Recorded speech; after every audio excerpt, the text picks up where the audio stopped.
حضور علیہ الصلوۃ والسلام جب مکے سے ہجرت کر کے مدینہ منورہ تشریف لائے تو وہ اوس و خزرج جو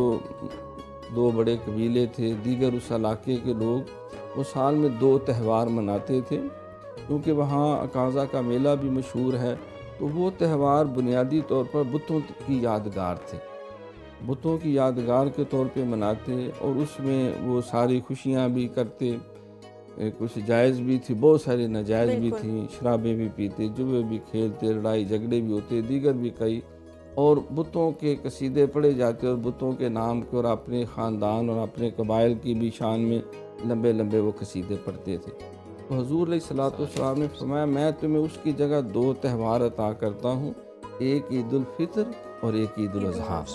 عید الفطر جو ہے یہ 1 شوال کو ماہ رمضان کی خوشگوار تکمیل پہ اظہار تشکر کے لیے، جیسا کہ اللہ نے قرآن میں ارشاد فرمایا کہ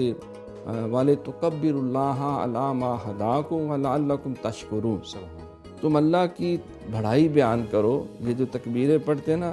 اللہ اکبر اللہ اکبر، لا الہ الا اللہ واللہ اکبر، اللہ اکبر وللہ الحمد، یہ اللہ کی بڑائی بیان کرو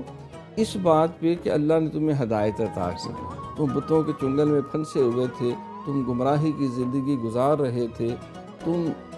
لاہ و لب میں مبتلا تھے، شیطان کی راہ پہ چل رہے تھے، اللہ نے کرم کیا، تمہیں قرآن دیا، تمہیں رمضان دیا، تمہیں نمازوں کا نظام، تمہیں ہدایت کا راستہ، امانت، دیانت، صداقت، شرافت، پاکیزہ راستہ دیا، تمہیں اپنا بہترین محبوب نبی علیہ السلام عطا کیا، اللہ کی رحمتیں ملی۔